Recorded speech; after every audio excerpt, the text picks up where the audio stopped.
ડભોઈ તાલુકાના સાઠોદ ગામે પ્રાથમિક શાળામાં શિક્ષકો દ્વારા બાળકો પાસે સફાઈ કામ કરાવતા વાલીઓમાં આક્રોશ। ડભોઈ તાલુકાની અન્ય શાળાઓમાં પણ બાળકો પાસે કચરો વળાવવાના વારંવાર બનાવો બની રહ્યા છે, છતાં પણ તંત્ર કેમ જાગતું નથી?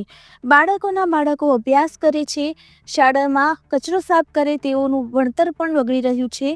વારંવાર ઘટના છતાં પણ કોઈ અધિકારીઓ દ્વારા આવા શિક્ષકો પર પગલાં લેવાતા નથી, જેને લઈને દરેક શાળાઓમાં આ રીતે બાળકો પાસે સાફ કરાવે છે। વહેલી તકે કોઈ નક્કર પગલાં લે તેવી વાલીઓની માંગ થવા પામી છે। પ્રાથમિક શાળામાં આચાર્ય તરીકે ફરજ નિભાવું છું।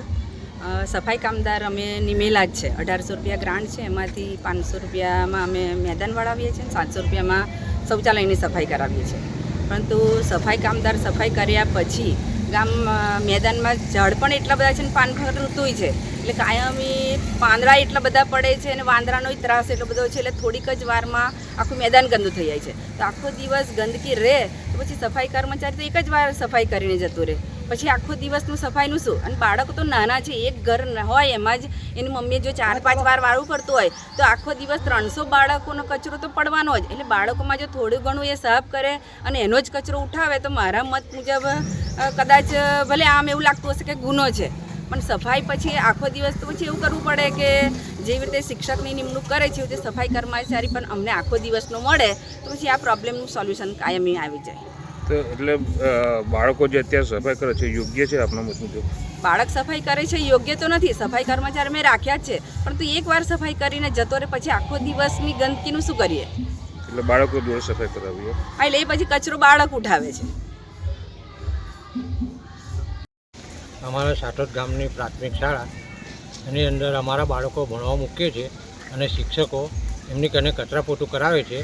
અમે વારંવાર કીધું પણ કોઈ માનતા નથી અને એમને કામવાળીઓ રાખ્યો છે, પણ કામ એમની કને કરાવે, બાળકો જ કને કરાવે છે। એ પગાર આપીએ છીએ કે અમને સરકાર 1800 રૂપિયા ગ્રાન્ટ આપે છે, તો એની અંદરથી અમે 700 રૂપિયા શૌચાલયના આપીએ છીએ અને 500 રૂપિયા સફાઈના આપીએ છીએ। પણ શૌચાલય તો બધા એવા ને એવા ખરાબ ને ખરાબ છે। શૌચાલય પણ અમે તપાસ કરી, કોઈ શૌચાલય સાફ કરેલ નથી।